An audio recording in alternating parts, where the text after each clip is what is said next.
السلام علیکم ورحمۃ اللہ وبرکاتہ۔ الحمدللہ رب العالمین والصلاة والسلام علی اشرف الانبیاء والمرسلین نبینا محمد وعلی آلہ واصحابہ اجمعین وبعد۔ جدید مناہج کی حقیقت کے آج کے اس دوسرے حلقے میں ہمارے سامنے سوال نمبر 36 ہے، اور یہ بھی منہج سے متعلق بہت ہی اہم اور بنیادی سوال ہے۔ سوال آپ دیکھیں ہے تو پرانے پس منظر میں، آج سے کئی سال پہلے کا جو ماحول تھا اس پس منظر میں یہ سوال ہے، لیکن اگر اس وقت یہ سوال اتنا زیادہ اہم تھا تو آج وہ پہلو اس دور میں اور کافی بڑھ چکا ہے، تو آج یہ سوال اور زیادہ اہم ہو چکا ہے۔ سوال کیا ہے؟ کچھ نوجوانوں کو ریکارڈ شدہ علمی دروس سننے اور معتبر علماء کے دروس میں پابندی سے حاضر ہونے میں دلچسپی نہیں ہے۔ کیا کہہ رہے ہیں؟ کچھ نوجوانوں کو ریکارڈ شدہ علمی دروس، یعنی علمی دروس جو کیسٹ میں ریکارڈ ہیں پہلے سے، جیسے ابھی درس ہوتا ہے نا، تو اب یہ ریکارڈ ہو جا رہا ہے، اب تو لائیو ہو جا رہا ہے، محفوظ ہو جا رہا ہے، تو جو کیسٹیں لگا کر کے جو ریکارڈ کر لیا کرتے تھے، پھر وہ بکتی تھیں، بانٹی جاتی تھیں، لوگ طلبہ اس کو سنتے تھے۔ تو کہہ رہے ہیں کہ کچھ لوگ جو ہیں وہ ریکارڈ شدہ علمی دروس سننے اور معتبر علماء کے دروس میں پابندی سے حاضر ہونے میں دلچسپی نہیں لے رہے ہیں۔ یہ سب سوالات سعودی عرب کے تناظر میں بہت خطرناک ہیں، کیونکہ وہاں اتنا اچھا ماحول تھا کہ آپ اس کو تصور نہیں کر سکتے، لیکن یہ جو نئی فکر آئی اخوانیت کی، اس کی اور سیاست کی نا، اس کے بعد سے ماحول بگڑا۔ آپ سوچئے کہ یہ سوالات بتلا رہے ہیں کہ اس سے پہلے حالات کتنے اچھے رہے ہوں گے، بگڑ گئے تو سوالات کیے جا رہے ہیں کہ بھئی آج ہمارے نوجوان جو ہیں بعض وہ ریکارڈ شدہ علمی دروس نہیں سن رہے ہیں، معتبر علماء کے جو حلقات درس کے منعقد ہوتے ہیں اس میں پابندی سے حاضر نہیں ہو رہے ہیں، اس میں دلچسپی نہیں لے رہے ہیں۔ پہلے ایسا نہیں تھا، اب ایسا ہو رہا ہے۔ یہ سوال ہے، اسے انہوں نے غیر اہم اور معمولی نفع والا سمجھ رکھا ہے، یعنی یہ جو دروس ہیں ان کا سوچنا کیا ہے؟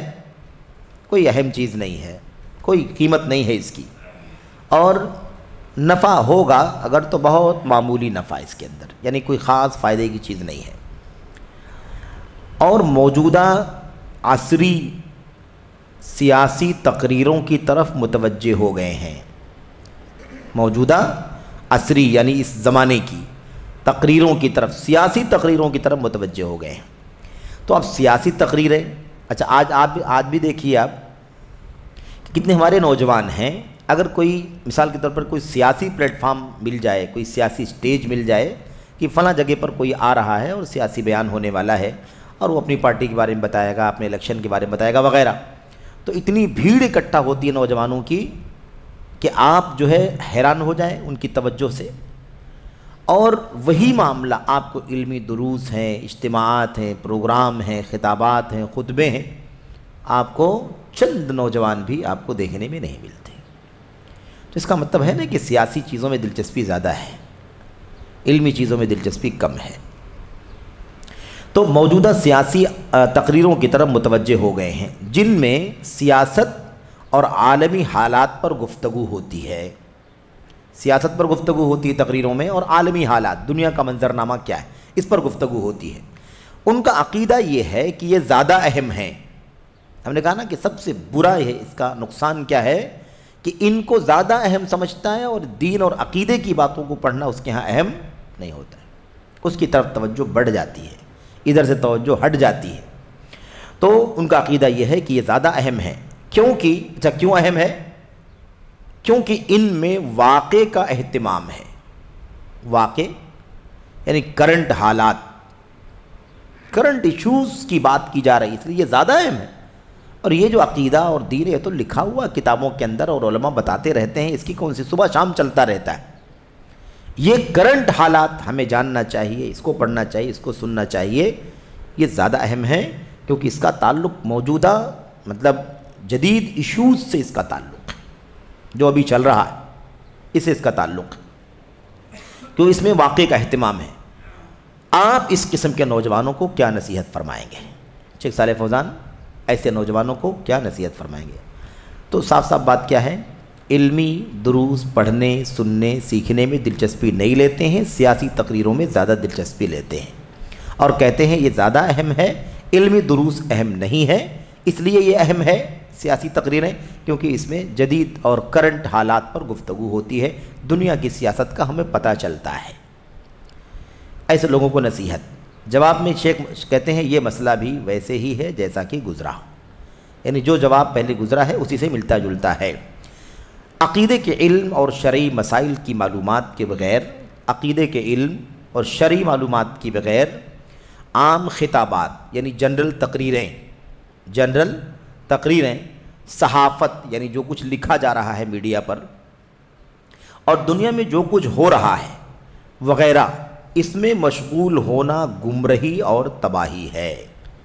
اگر عقیدے کے علم کے بغیر اور شریعت کے علم کے بغیر آدمی کے پاس عقیدے کا علم نہیں ہے، شریعت کا علم نہیں ہے، سرسری چھوٹی موٹی تھوڑی بہت معلومات ہے نا، اور اس حالت میں وہ دنیا داری کی طرف جا رہا ہے، سیاست کی باتیں سن رہا ہے، دنیا کے حالات سن رہا ہے، اسے دلچسپی رکھتا ہے، تو یہ گمراہی اور تباہی ہے، ضلالت اور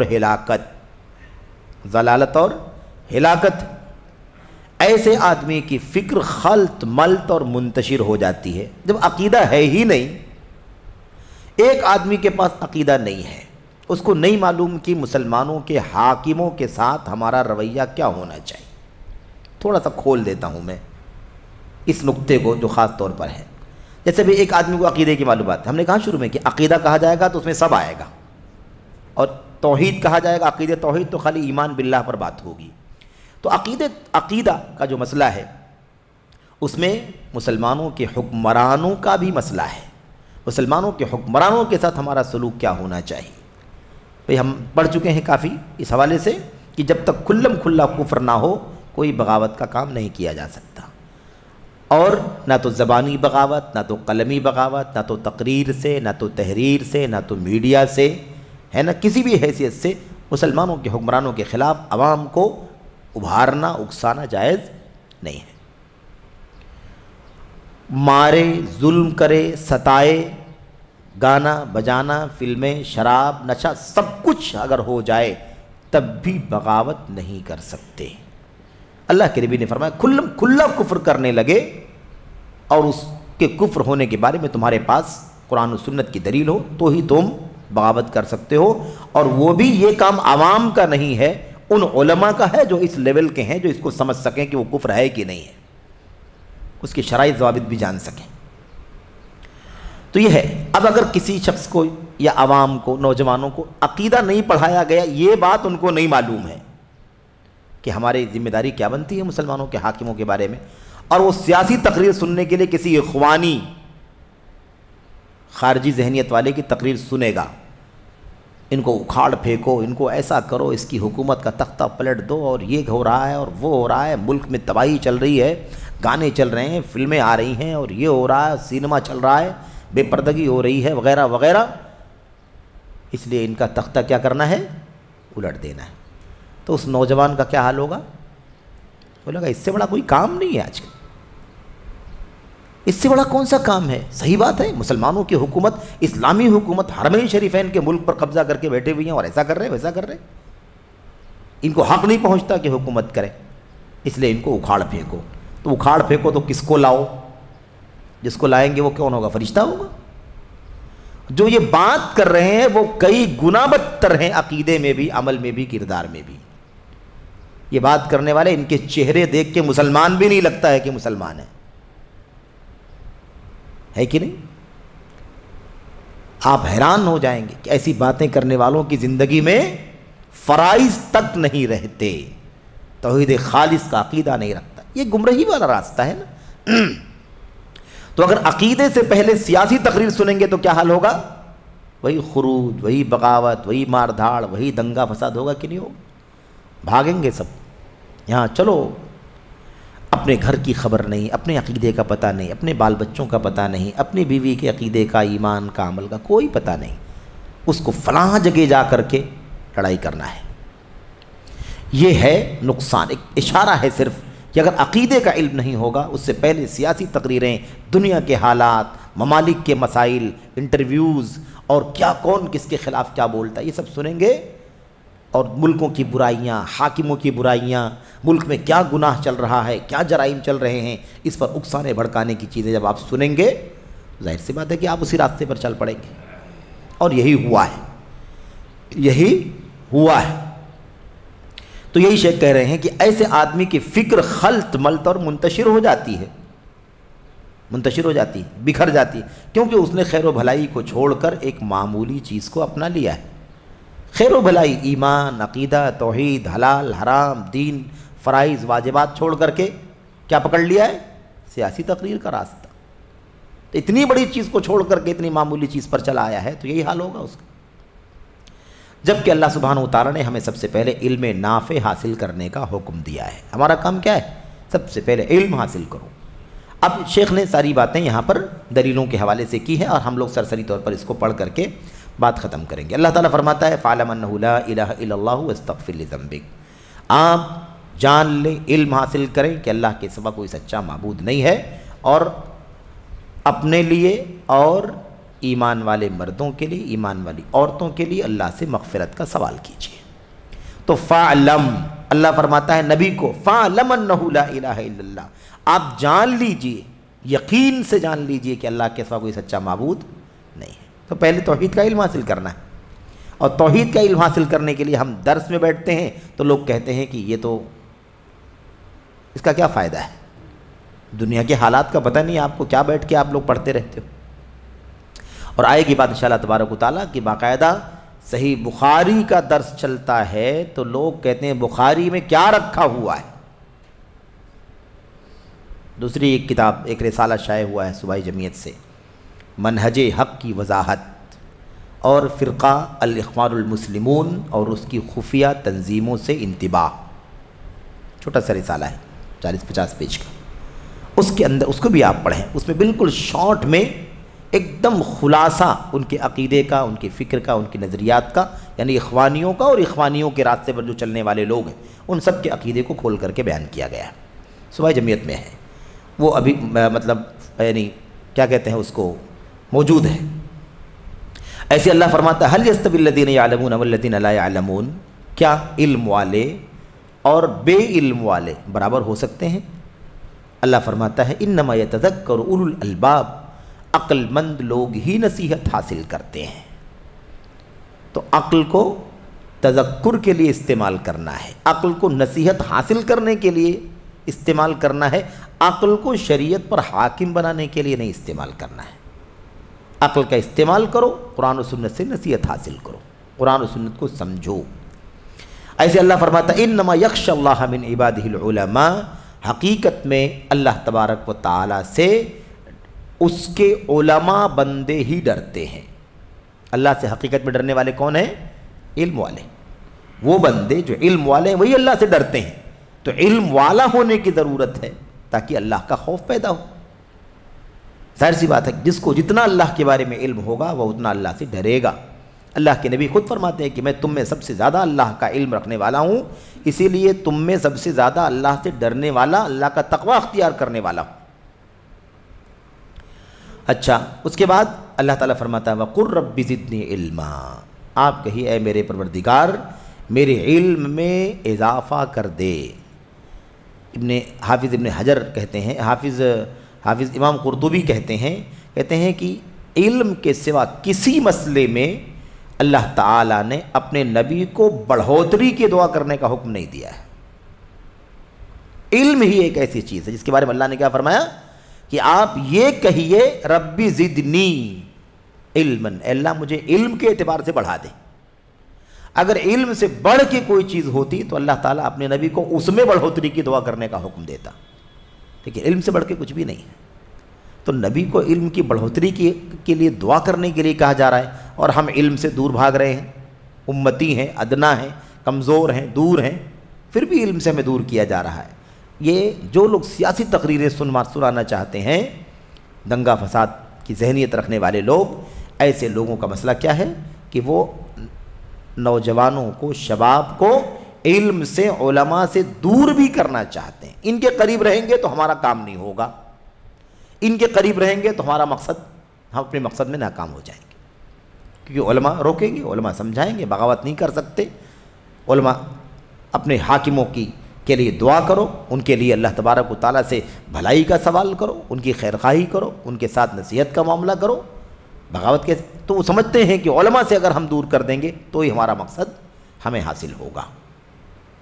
کہتے ہیں یہ اور ان کے علاوہ دیگر آیتیں ہیں جو اللہ کی کتاب اور اس کے رسول کی سنت میں نازل کردہ علم حاصل کرنے پر ابھارتی ہیں, ہے نا. قرآن و سنت کا علم حاصل کرنے پر ابھارتی ہیں, کیونکہ یہی وہ علم نافع ہے, نفع دینے والا علم, فائدہ مند علم جو دنیا اور آخرت میں مفید ہے, دنیا میں بھی فائدہ مند ہے اور آخرت میں بھی. اور یہی وہ نور ہے جس کے ذریعے انسان جنت اور سعادت کے راستے کی رہنمائی پاتا ہے. علم نور ہے. سعادت کا راستہ کیسے ملے گا؟ اسی علم کے ذریعے سے. دنیا میں خوشحال پاکیزہ ستھری زندگی اور آخرت میں سعادت کی راہ سے ہمکنار ہوتا ہے. دنیا میں بھی ساری بھلائیاں, اچھائیاں, سوکھ چین, اور آخرت میں بھی انشاءاللہ تبارک و تعالی جنت اور سعادت. اللہ تعالیٰ فرماتا ہے یا ایھا الناس قد جاءکم برہان من ربکم وانزلنا الیکم نورا مبینا فاما الذین آمنوا باللہ واعتصموا بہ فسیدخلہم فی رحمت منہ وفضل ویہدیہم الیہ صراطا مستقیما. آیت کریمہ دیکھیے دونوں سورۃ النساء کی 174-75. اے لوگو تمہارے پاس تمہارے رب کی طرف سے سند اور دلیل آ پہنچی. کیا آ گیا تمہارے پاس؟ برہان آیا, دلیل آئی, ہے نا, تمہارے رب کی جانب سے, اور ہم نے تمہاری جانب واضح اور صاف نور اتار دیا ہے. کیا اترا ہے؟ قرآن. کیا اترا ہے؟ سنت. جیسے قرآن اترا ہے ایسے سنت بھی اتری ہے. جیسے قرآن اتارا گیا ہے اللہ کی طرف سے ایسے سنت کو بھی اتارا گیا ہے اللہ کی طرف سے. ایسا نہیں کہ سنت اپنی طرف سے ہے, سنت بھی وحی الہی ہے, قرآن وحی الہی ہے, سنت بھی وحی الہی ہے. پس جو لوگ اللہ تعالیٰ پر ایمان لائے اور اسے مضبوط پکڑ لیا, اللہ پر ایمان لائے اور اللہ کے ساتھ مضبوطی سے جڑے رہے, یعنی اللہ کے دین سے جڑے رہے, اس کی کتاب سے جڑے رہے, انہیں تو وہ عنقریب اپنی رحمت اور فضل میں لے لے گا.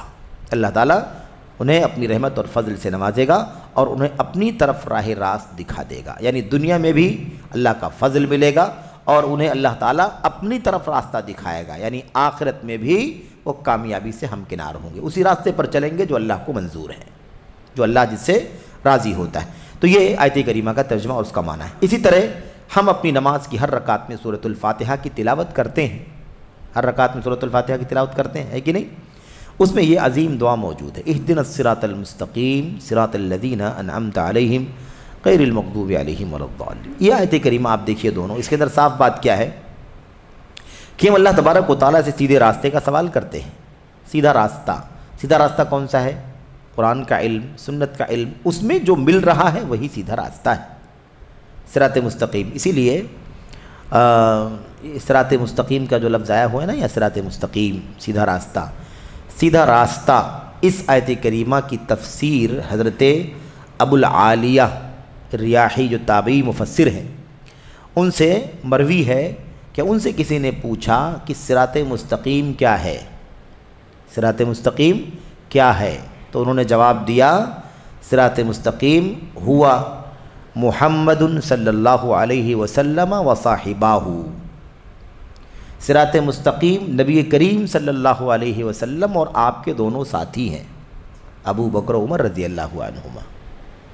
یہ صراط مستقیم ہے.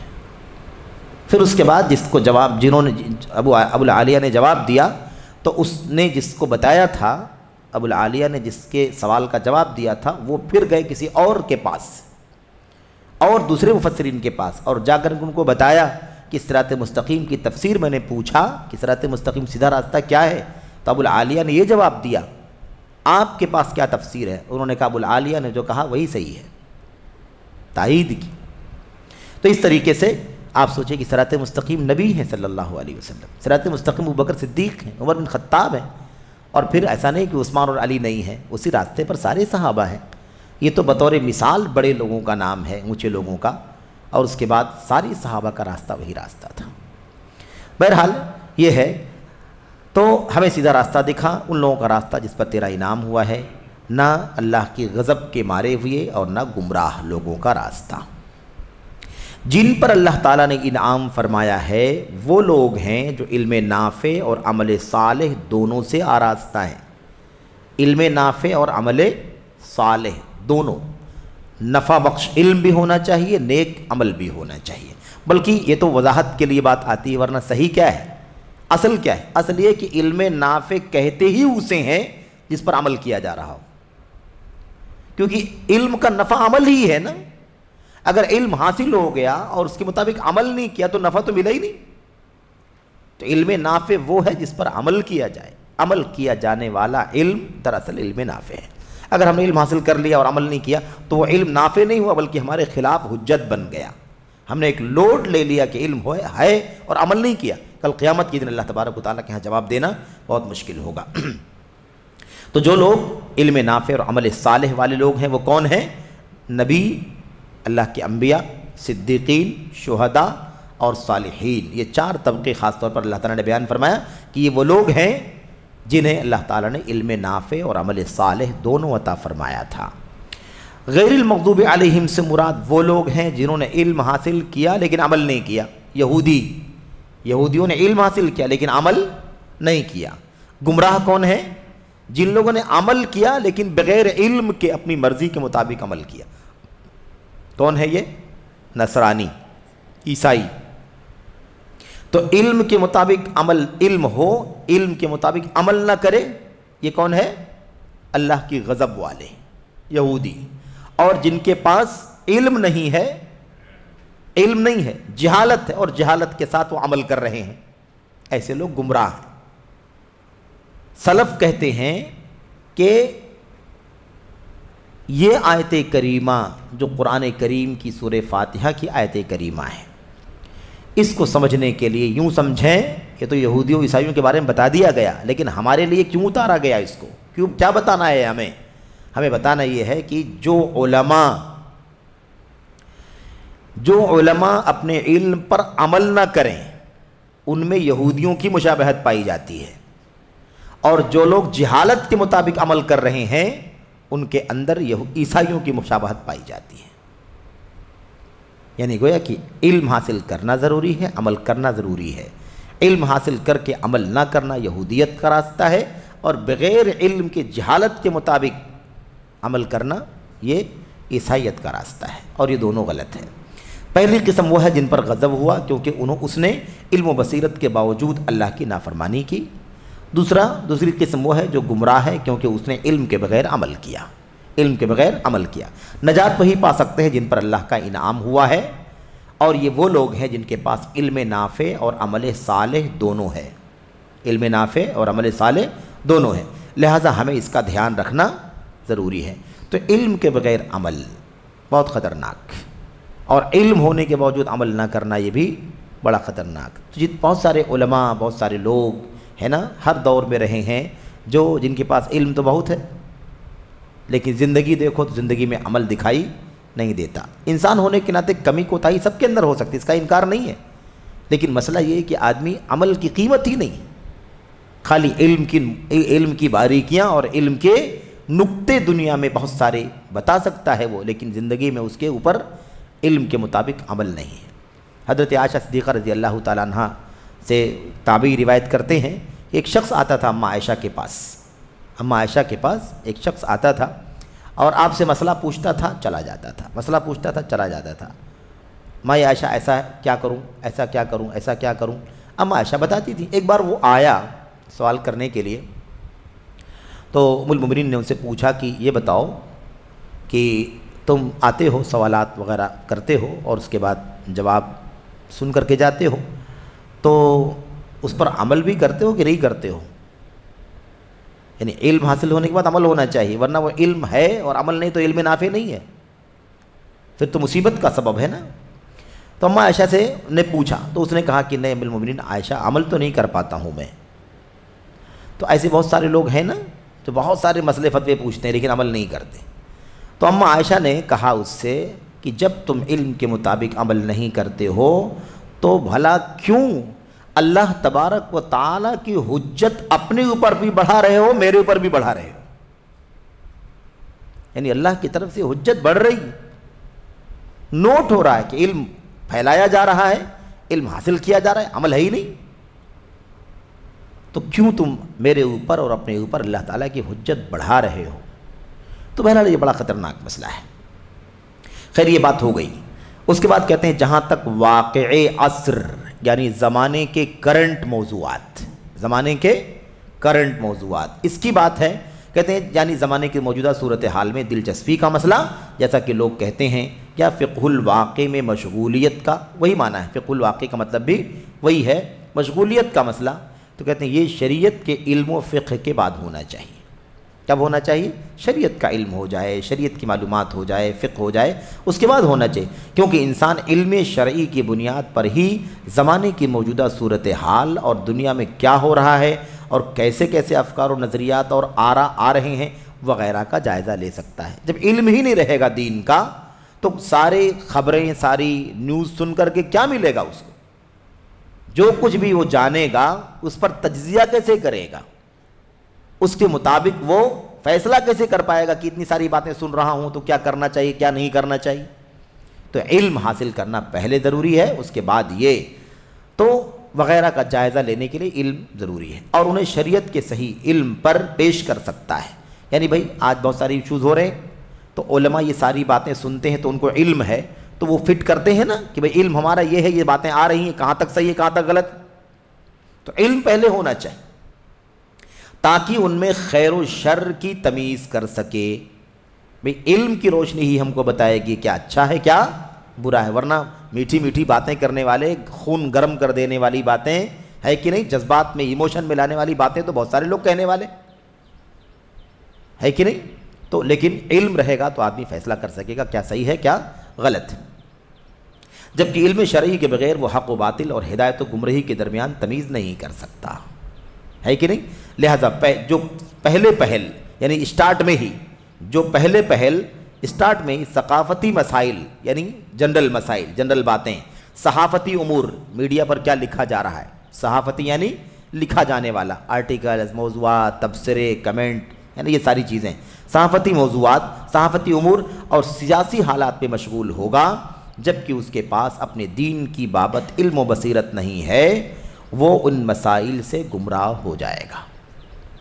علم اگر نہیں ہے تو یہ ساری باتیں اس کو کیا کر دیں گی، بہکا دیں گی، گمراہ کر دیں گی، اس لیے کہ ان میں گردش کرنے والی زیادہ تر چیزیں، یعنی جدید حالات میں گردش کرنے والی، پھیلنے والی زیادہ تر چیزیں گمراہی، باطل پروپیگنڈا، چکنی چپڑی باتیں اور دھوکے میں اور دھوکہ ہیں۔ کیا کہتے ہیں شیخ کہ جو کچھ آج جدید چل رہا ہے یہ سب حقیقت میں میٹھی میٹھی باتیں ہیں، ہے نا، دیکھنے میں بہت اچھی لگتی ہیں، ایسے ہی پروپیگنڈے والی چیزیں ہیں، باطل کو خوبصورت بنا کر کے پیش کیا جاتا ہے، یہ دھوکہ ہے، اس میں خطرہ ہے، انسان بھٹک جائے گا۔ ہم اللہ تعالیٰ سے عافیت اور سلامتی چاہتے ہیں، خواستگار ہیں یعنی طلبگار ہیں۔ تو بہرحال کہنے کا مطلب یہ ہے کہ یہ شیخ صالح فوزان حفظہ اللہ نے جواب دیا، یہ خالص علمی جواب، اصولی جواب، اور اس کے علاوہ خاص بات کیا ہے، بہت زیادہ نصیحت والا جواب، خیر خواہی والا جواب، محبت والا جواب انہوں نے دیا ہے کہ عزیزوں، نوجوانوں، تمہارا کام یہ ہے کہ تم علم حاصل کرو، دین سے آشنائی حاصل کرو اور اس کے مطابق عمل کرو، یہ بنیادی چیز ہے۔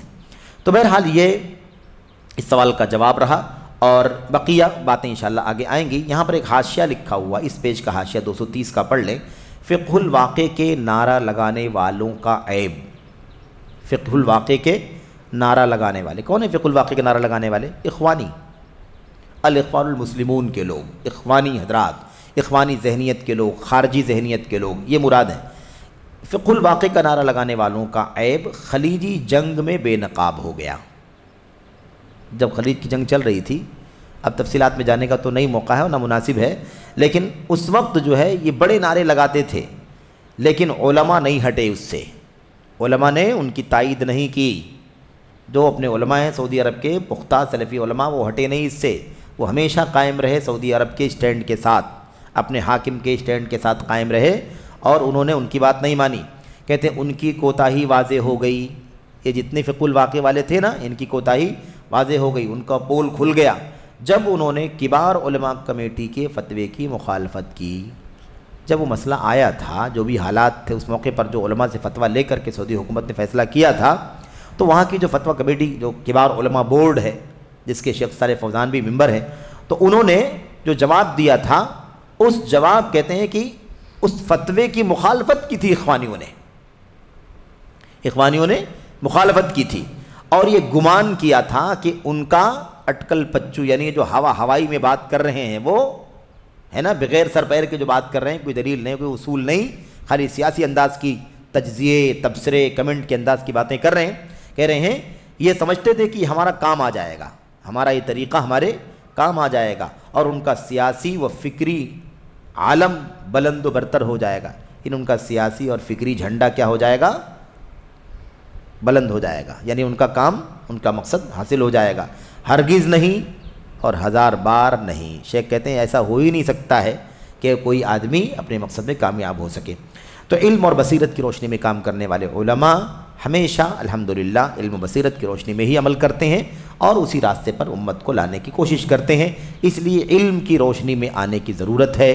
دنیا کی باتیں، سیاسی باتیں، تبصرے، کمنٹ اور ایسے ہی دنیا کے ممالک میں کیا ہو رہا ہے، کیا نہیں ہو رہا ہے، کون سپورٹ میں ہے، کون مخالفت میں ہے، کس کا کیا ہے، کس کا کیا نہیں ہے، یہ ساری چیزیں بغیر علم کے اگر کوئی پڑھتا ہے تو اس کے لیے ہلاکت اور ضلالت کا سبب ہے۔